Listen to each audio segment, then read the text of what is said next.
Chaos. Woke up at 6 o'clock in the morning, chilling with coffee mugs, me and coffee chugs, talking education all across the nation, pushing boundaries, thinking innovation. Chaos.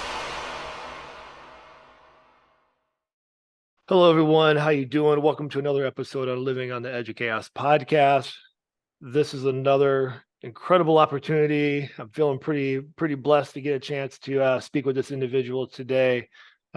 He's got some phenomenal work that I think anybody in education, parent, really just anybody, it doesn't even have to be education related, is doing some work that I think is a great reminder for a lot of us, or maybe just a new way to be thinking about some different ways of how we can increase engagement and play and really, I think, a discovery of self and the world around us.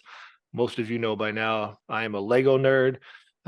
So the guest today, I think a mutual adoration for Lego, but I think a slightly different twist from maybe what some of you are familiar or not familiar with as we dive into that. And so the guest today, I'm really honored to have on Liam Isaac. And so, Liam, welcome to the show. And for those that don't know who you are, and I would assume in my listener support group, people that tune in weekly, they may not have come across, they're familiar with Lego. They hear me talk about it, but they may not be familiar with all the things that you have been creating and developing. So I'm really excited to get this in front of them. So who are you? What do you do? And what in the world you got going on?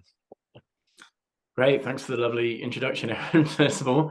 Well, I'll start off just by saying I think a healthy mutual adoration of Yeah, Lego. there you go. Yeah, there you go. I think everyone should have that in their kit. So yeah, I'm Liam. Absolute pleasure to be here. Thanks for inviting me to join you today.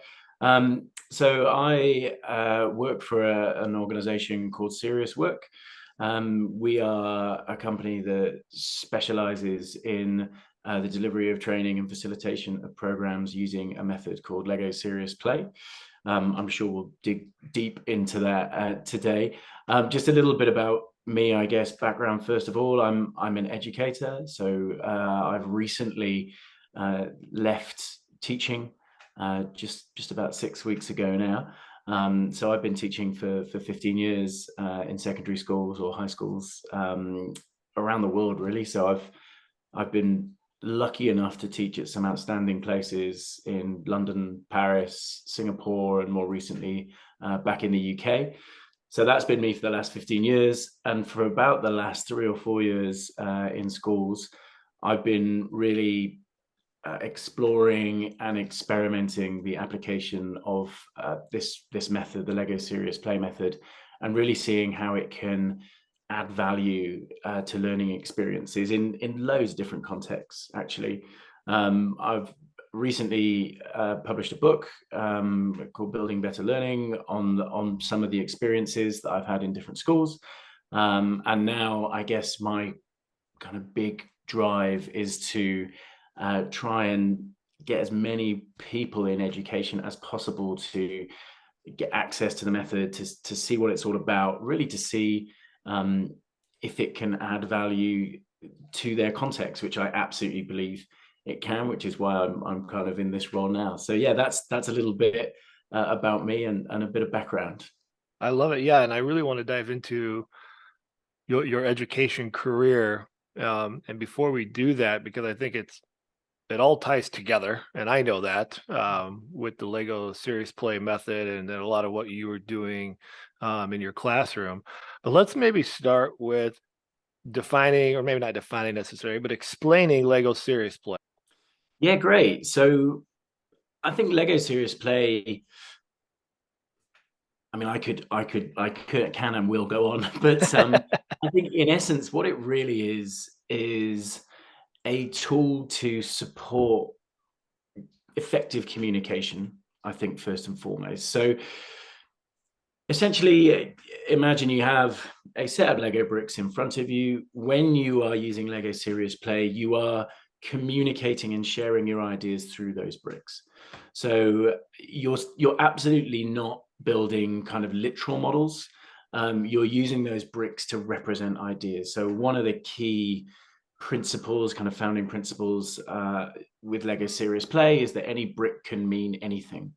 So I mean, I'll just pick one up at random. Let's say I've got this here.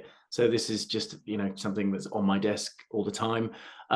In Lego Serious Play, this little monkey can represent any concept at all. So I was just yesterday kind of filming my own little kind of Lego Serious Play stories about Lego Serious Play. It was a bit meta, but that monkey was representing all sorts of different ideas, like the theory of playful learning, as espoused by the kind of Lego Foundation, was one of the ideas that I was attaching to that. So within Lego Serious Play, you're essentially using the bricks to take whatever's in your head and make them tangible and in front of you. And in an education context, that has lots and lots of potential positive follow-ons. The first thing is that physical framework for your thinking then becomes a scaffold upon which you can tell a story. So you can use that framework to actually articulate things that you might otherwise struggle to articulate if you didn't have that framework in front of you. So we talk quite a lot about how Lego Serious Play can be a great tool for socializing tacit knowledge. So things that you struggle to explain because you know it, but you know it through experience. And if someone asks you a question about it, sometimes it's not obvious. I often use the example of kind of, if someone asks you what is love, everyone kind of knows what it is. But if I ask you to articulate it in a kind of direct response to me, can you just explain to me what is love? It can be very challenging to kind of bring that tacit knowledge to the fore in a way which is really clean and clear for someone else to understand. So in using your bricks, you can kind of make those tacit understandings explicit. And the beauty of that in an education context is then everyone else around the table can then learn from what you have brought to the table. So it really is a fantastic tool to support social learning. And then in doing so, as I said, it also affords others the opportunity to build on what they know using what you know.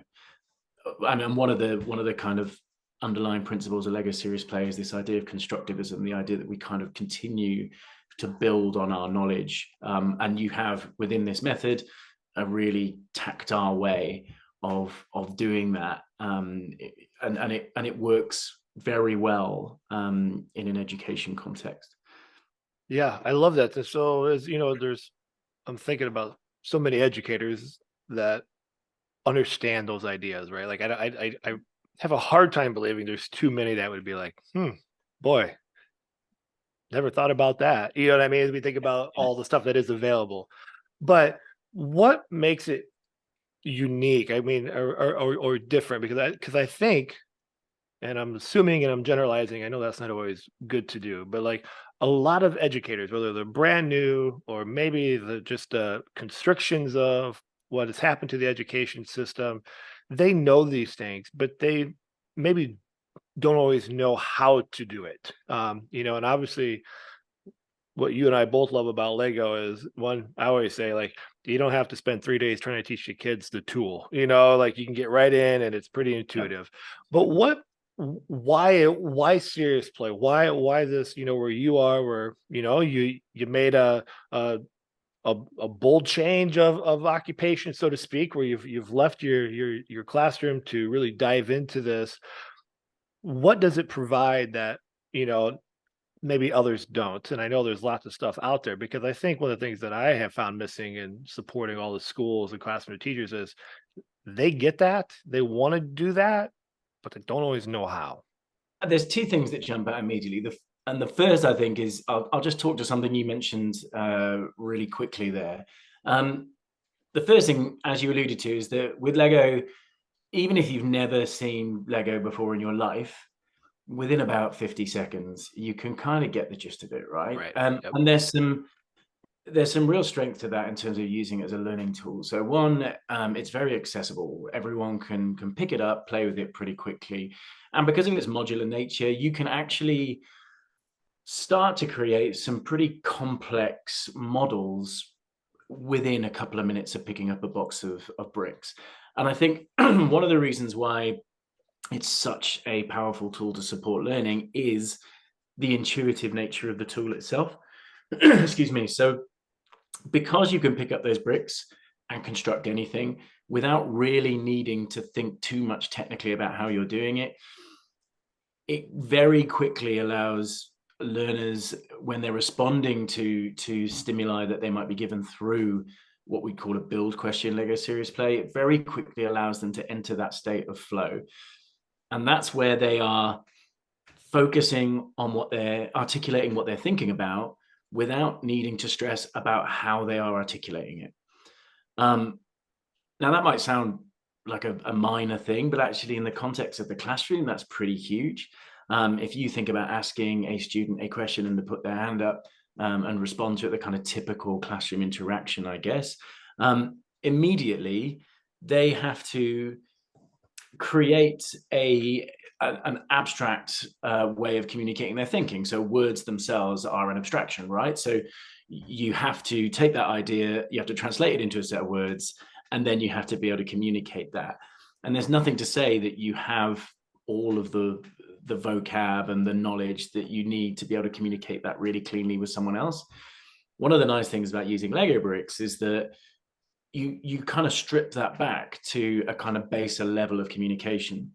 So in Lego Serious Play, you never build and explain what you're doing as you build it, really. What you do is you get given a stimulus or a prompt. We call it a build question. And then what you do is you kind of get into that zone and you build your response. And only after do you have to then articulate that to someone else as a model story. And that subtle change, I think, is a really, really powerful way of kind of communicating your thinking. The other thing as well is there are elements of the process. If we go back to why Lego Serious Play, the method itself is built on a fairly simple but robust process. So you'll always get given a challenge. So a build challenge. So as a learner, you'll be challenged to do something. It's normally in the form of build a model to show, and then whatever that might be. Then you'll get given your time to build it. And that's when you are kind of absolutely in your zone. That's when we see kind of people get lost in that build as they're trying to think about what is really important to them in response to that question. Then they share their story about the model. And then there's opportunity for kind of meaningful, deeper reflection.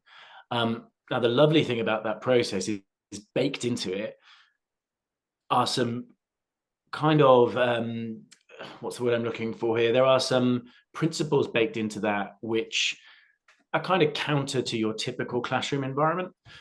One is that everyone has to build a response and everyone has to share their model story. So this socialization of knowledge and this democracy of everyone needing to respond, if you think about a kind of standard classroom environment, that isn't always the case when we're trying to engage learners.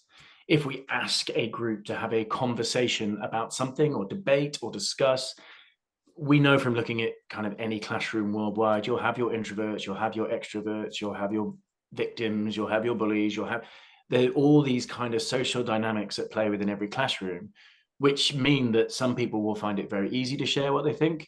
Some people will own that space and almost be a dictator within that space, right. Sometimes with the best possible intentions. And some learners are quite happy to sit back in the periphery and disappear and blend into the background. Within Lego Serious Play, everyone has to build and everyone has to share. So you don't lose perspectives. You might have different perspectives, but everyone has an equitable chance to share what they think on a topic. One of the other lovely things about it in the context of learning is because, again, baked into the process is this principle that you actually need to know what someone else has said in their story.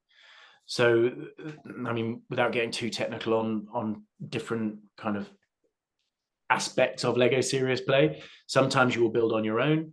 Typically, you'll start building on your own and then we'll progress onto a kind of shared model build. So you'll actually start to build as a group and you'll build a group response. And what that requires is for you to understand exactly what someone else has said or exactly what someone else has built in response to that question.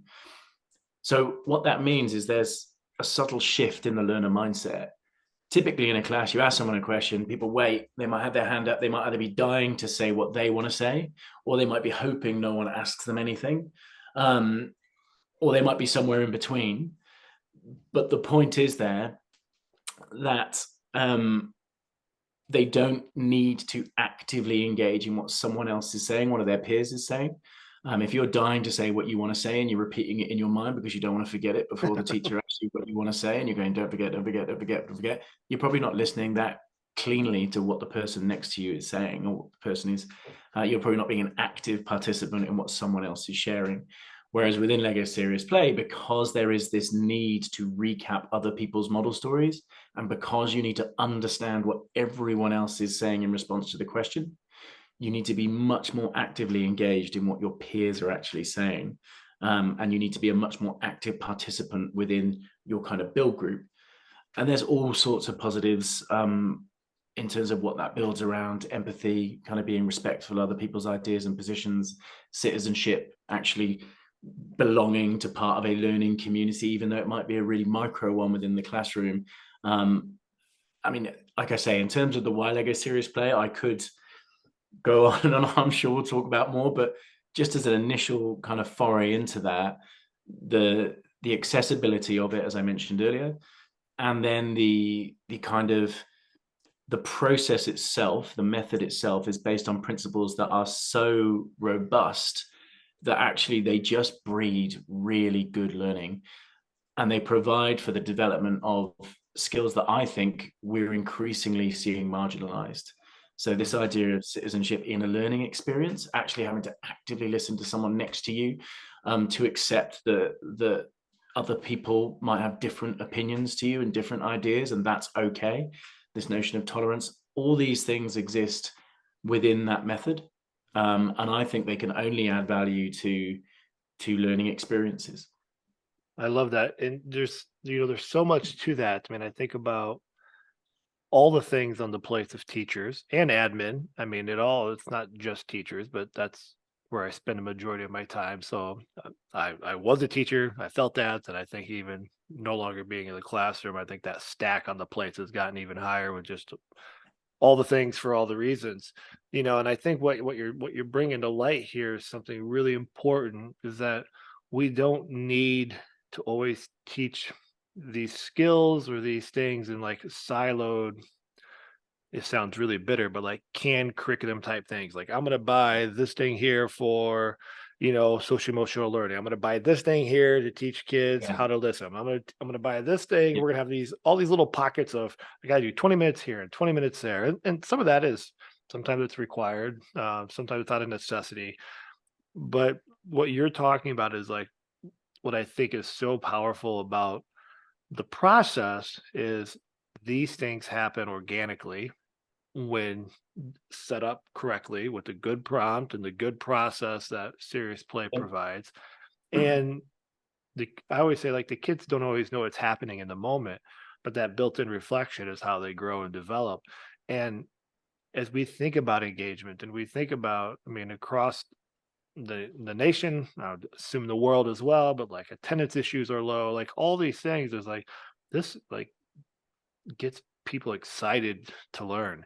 And as we think about developing even like the culture of the classroom, these types of things help with that. And all of a sudden they realize, like, oh, my voice does matter. Oh, Yeah. I do have to share, and I'm not going to be completely judged every time I speak or don't speak, because it's the expectations. We do this and we know that we're going to have to listen, because we kind of learned the next step in this process is, you and I might have to come together and design something even better than we never thought before. And, so, but it's not like a bolded checklist rubric where it's like, oh, I got to do this for a grade. And Yeah. so, what I like so much about what you're talking about there is like, it's these subtle shifts can be easily overlooked, but they're game changers to do some of the bigger stresses that I think are on the minds and hearts of so many educators, that it can help. It's not going to solve everything, but boy, it can really address some of these things that we're trying to figure out how to do. Absolutely. And I mean, how many well-being off-the-shelf programs have we kind of Yeah. sat through and gone, oh, the number of times, and this is no particular institution I've been at, I think it's true Right. of all of them, the number of times someone's been invited in to speak for an hour on a topic that you just know has to be covered. So it's this idea that we're kind of ticking boxes to make sure that, in terms of our due diligence, we can say we have done X, Y, and Z. So there's these, we have these pocketed programs that you only have to look at the kids in the room to see that the actual value added to them is limited. And I think you're quite right. One of the nice things about this method is its transferable nature across so many things. The other lovely thing about using it for, soft skill development or well-being or, defining, future learning and professional guidance, counseling, all the things like that, is that a lot of the learning that takes place in the room comes from what other students bring to that process. So it's not about kind of a teacher, kind of filling up the vase with knowledge. It's about bringing students together, getting them to share what they already know, getting them to co-construct ideas. And then as a teacher, you might have misconceptions you need to address, or you might actually say, do you know what, they're absolutely spot on. But collectively, they've really got to where we want them to get to, and they've developed all these soft skills in the process of doing so as well. And we've democratized the process, and so I think, yeah, the transferable nature of it across different subjects and different applications, I think is another massive strength of the method. I've talked about in the book how it can be used in lots of different contexts, and I've worked with university counselors and kind of wellbeing counselors in schools who have used it to support coaching, kind of one-on-one coaching experiences to help people start that process, to articulate what's on their mind, to kick it off, and then kind of build on those models as they build their discussions. I've used it in what I would say very typical planned learning experiences, where I might have several different Lego serious play builds built into a unit of study. And I've also used it in kind of workshop formats where we've had a big issue or topic or challenge within the school. And we've used this to help better understand it and develop our kind of strategic next steps and action plans based on some of the findings that were uncovered from those processes. So that's transferability, that versatility, I think it's a real strength of the method. And when I think about what schools are doing, looking for that, how do I tick that box? How do I fill that gap? How do I make sure we are, covering what we need to cover? There's a big argument for using something playful like Lego Serious Play to allow the students to bring what they know to the fore, bring what they know to the party in areas across the curriculum, and not thinking about it as, okay, we have Lego Serious Play here where we use it in this little module. I'd be a massive advocate for looking at where it can be plugged into the curriculum to add value in a more kind of transferable way. Yeah, so I want to talk about the book too, because it's such a valuable resource, I think, to help people get started with some of this. But before we talk about that, I am curious, going back to your kind of educator hat. Well, you're still have an educator hat on as you're getting the stuff out there, but when you're in the classroom, and you have a very unique perspective because you've been able to teach not just in a variety of schools, but locations. And so as you've reached this space now where you've got the book, you're working with Lego Serious Work through the Lego Serious Play model and helping try to get this stuff going in schools. Prior to that, how did you always have this philosophy? How did that craft and grow? And then as you worked through various locations where there's difference in culture and maybe just even school institution methods, how did all that kind of not bring you to here, but I think your education journey is really valuable to this conversation, because the people that have the biggest impact are those in the classroom working with students, and so I know that teacher voice is always so powerful as we talk about this, because you've been tinkering, you've been exploring, you've been creating things, I mean, that's part of the reason why they probably hired you and brought you on. You've got that wealth of knowledge, but what was that journey like? Because I also think sometimes we forget that we can we don't have to know it all right away. Like, part of this, just as much as we want the kids to play and tinker as the Yeah. professional, we have permission to do the same as well and not have to get it right the first time. So I was just curious if you could share a little bit about your own journey that's kind of led you to this point. Yeah, of course. I mean, going right back, so I studied architecture at university, and I worked for a couple of years beyond university in that field. And I think that's, in the context of where I'm at as an educator, I think that's a really important kind of foundation for me. So that kind of background of design has really informed my philosophy for education. So the first thing I would say that I took from that kind of design background is this notion that in architecture, and I'm a design technology teacher, so it's kind of followed through into that, we always work iteratively. So I guess from day one, right up until my last lesson, maybe 6 weeks ago, I don't think I ever ran the same lesson twice. I think every single lesson I tinkered and played, and I'm not advocating that that's perfect. That's Right. my personality. But I think the point is in the field of the creative industries and design, I think it's never perfect.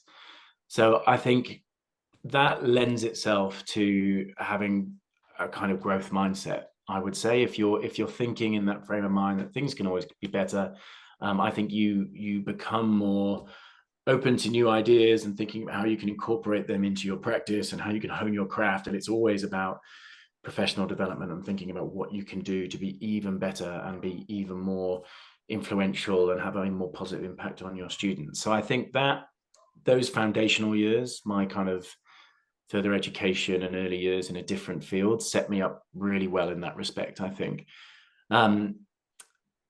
Then I've been very fortunate in that whatever school I've gone to, I've worked as what in the UK we call design technology, which I know is probably doesn't exist in that form in the US. I know from my experience from students who apply to go to universities in the US, they tend to do foundation years at university that cover a lot of the type of things we will do in design technology kind of high school level.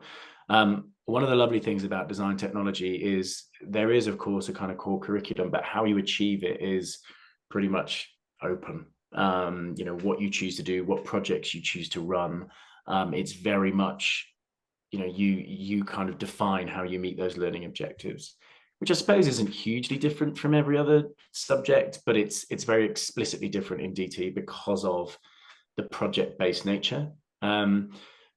I've always used Lego within my teaching from right from day one. So if I was teaching people to do technical drawing, we'd use Lego to build models, and then we'd learn how to draw an orthographic and isometric. If I was teaching students about robotics, we'd use the Mindstorm and more recently the Spike kits to kind of teach them about coding and smart technologies. So Lego was always a mainstay of my teaching practice. For many of the reasons we talked about earlier, it's ubiquitous, it's accessible, it's just a wonderful tool to have in the classroom anyway. Right. And then as I've bounced from school to school, that has continued. And in Singapore in particular, the school I was at prior to coming back to the UK, we started, it was a very innovative school, and we started looking at ways to develop a more concept-based curriculum so that the skills were more transferable between different subjects. And we also started to encourage students across the board, not just in DT, to start thinking about how they could apply ideas linked to things like design thinking and systems thinking. And as I evolved my understanding of those ideas and started to kind of build them into my practice in class, that's where I started to come across Lego Serious Play more and more. when you get to a certain point within a Lego series play build, you can start to introduce systems thinking ideas. And I think that is I'm an incredible advocate for the power that can have in education. I think we are, largely reductive in the way that we think. And we are very linear because it's served us very well as a species. Right. But I think increasingly important for the challenges that kind of my kids and even us we will face in the kind of upcoming generations. That ability to think systemically, I think, is going to be increasingly important. So as I've kind of gone through my career and moved to different schools, this issue of being able to think a bit more laterally, a bit more systematically, has become more and more increasingly prevalent. And as a result, I've been looking for more and more tools to use as part of my kind of teaching and learning toolkit, to help my students access those skills and develop those skills.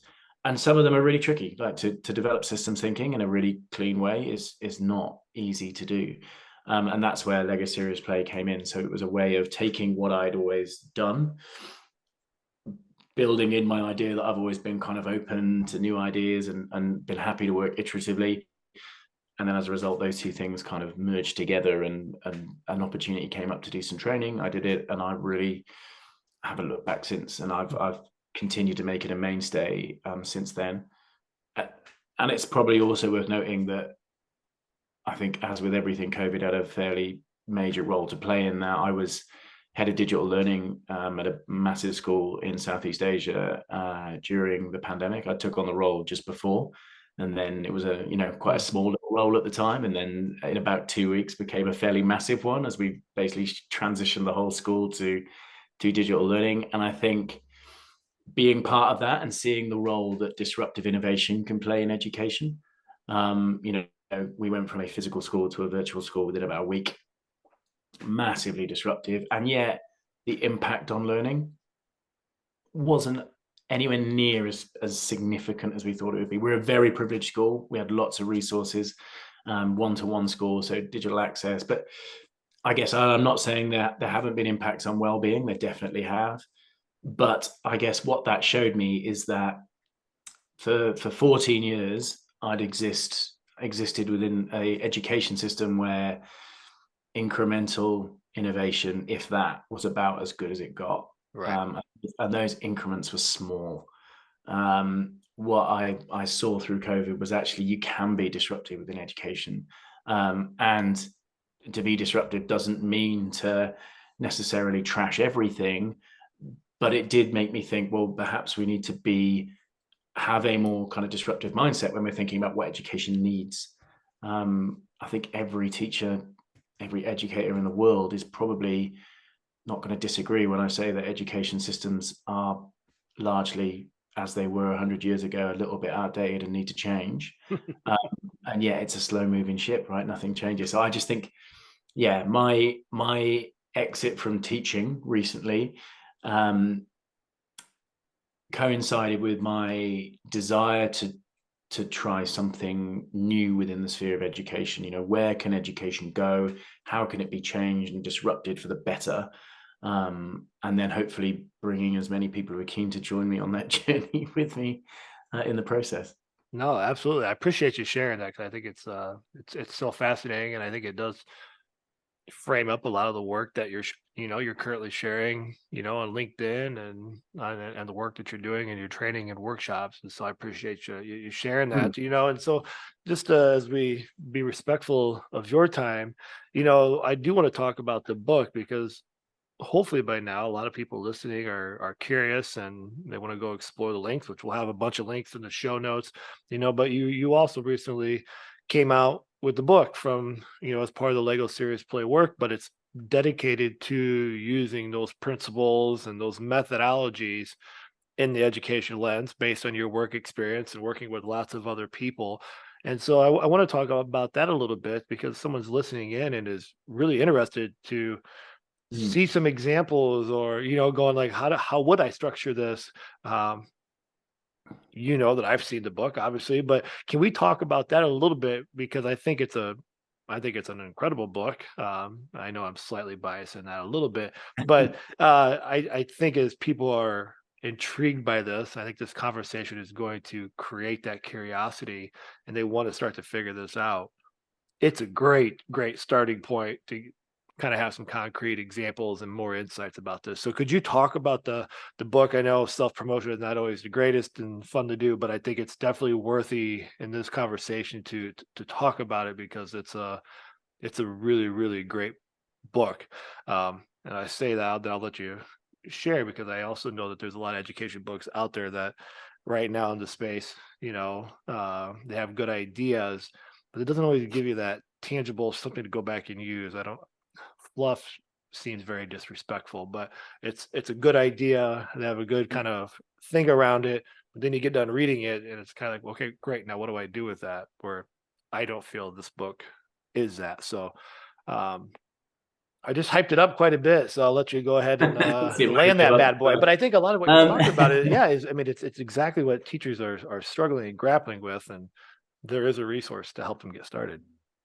Yeah, and I think so. If I think back to the kind of overarching objectives of the book, there were two things really. I think one was to um, explicitly show the value of Lego serious play in the education space. So the first half of the book, really, as well as introducing the method, it tries to weave in what teachers know about the science of learning, kind of pedagogical ideas. It tries to, I hope, successfully share why this is a relevant process, a relevant method to use in the classroom. So we look at the different kind of pedagogical underpinnings of the method, and I think as a kind of recent teacher, the reason I wanted to share that really is I know teachers rightly can be quite cynical. I think if you're getting hammered with initiative after initiative after initiative after initiative, you start to question, why do we keep bringing in so many Right, initiatives? Like, right. what's the point? And I completely agree with that. And I guess I should put in a disclosure that Lego Serious Play is not a thing that is right for every learning situation.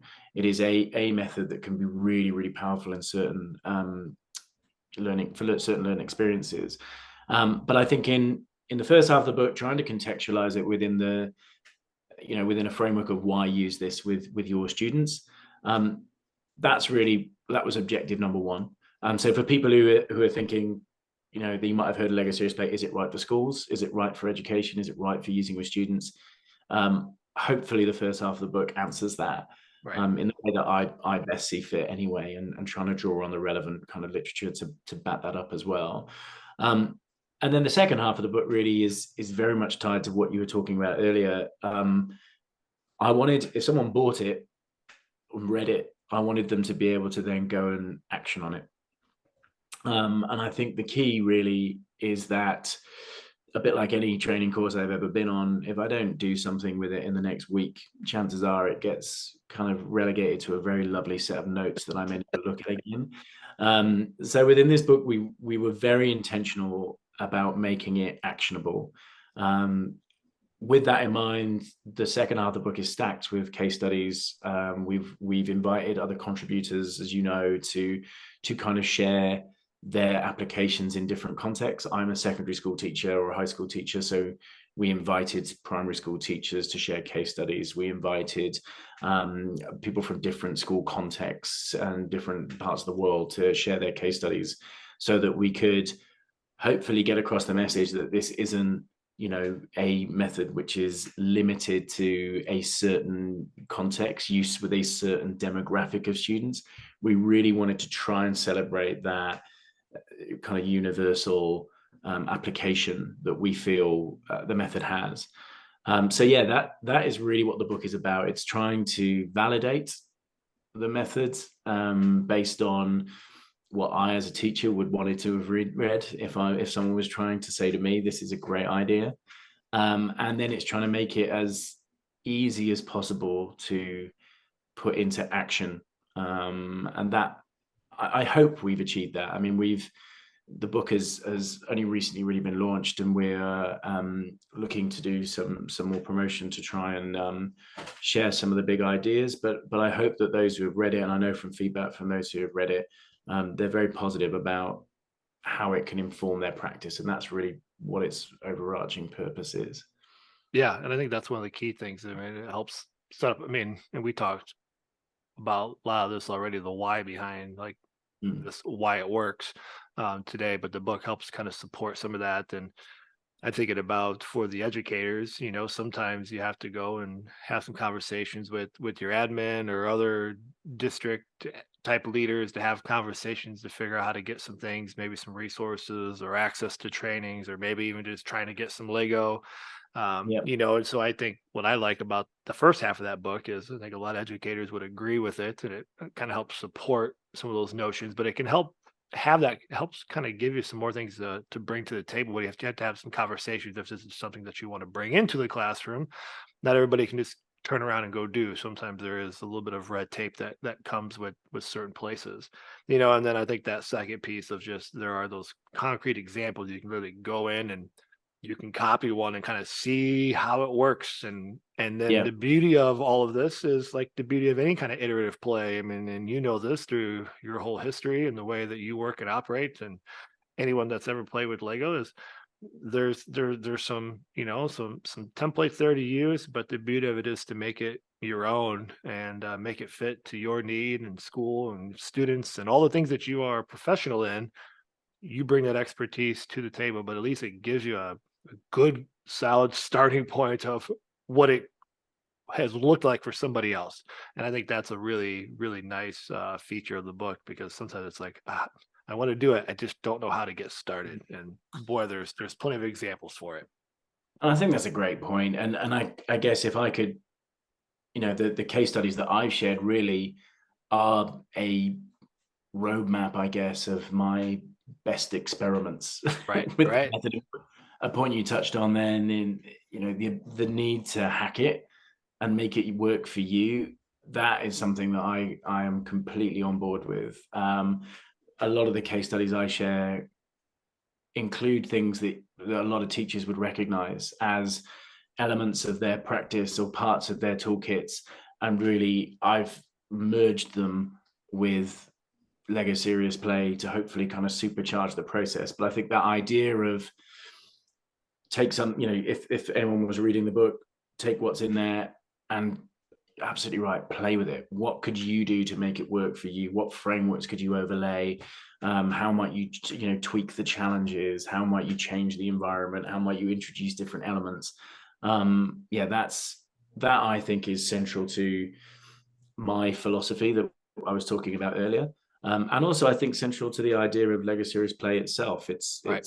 It's open source. It's Creative Commons. It is there to be hacked and modified and put to use in as many contexts as people see fit. So yeah, I think that is a great way of thinking about taking it into your own teaching world. Yeah, I mean, I think it's like we know that it's good for students, but I think sometimes we forget to give ourselves the permission to play.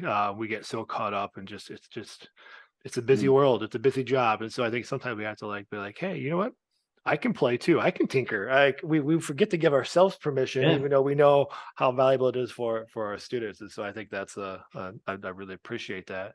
So Liam, And I I do. Yeah, yeah. Go Sorry, ahead. Go ahead. No, no, touch on jump that. right I in. actually think some of the most exciting opportunities that we've worked with in schools have been with teachers for Yeah, professional development as well. I mean, like you said, that the principles of playful learning work across the board. We've run professional mentoring sessions, we've run professional development sessions, we've done how to, coaching models through Lego Serious Play. I think the applications are as valid in a professional context, which the method was designed for, as well as in an educational one.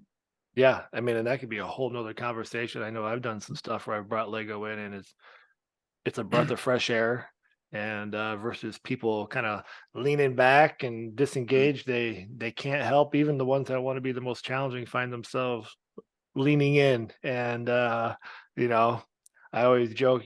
I always say there's always the one that wants to kind of make a mockery of anything, and I'm always like, well, I always find it interesting that maybe you're joking or being passive aggressive, but you're still playing with the Lego. So you're still you're doing the very thing that you're trying to fight. So I somewhere. I think I won. It's not about winning, but I think I got you because you're even no. But Liam, this has been fantastic, and I do want to be respectful of your time, and we'll get lots of links in the show notes. But you've got this work.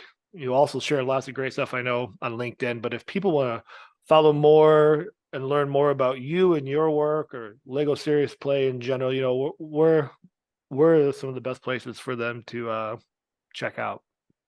Yeah, I think first and foremost, I share a lot of the work I've done through LinkedIn, as you said. That's where I'm kind of always putting stories and ideas and all sorts of other kind of resources. So I think, yeah, finding me there is probably the best bet. If anyone is interested in kind of learning a bit more, absolutely find me there and send me a message. And I'm always very happy to have a conversation and kind of explore ideas a little bit further. Excellent.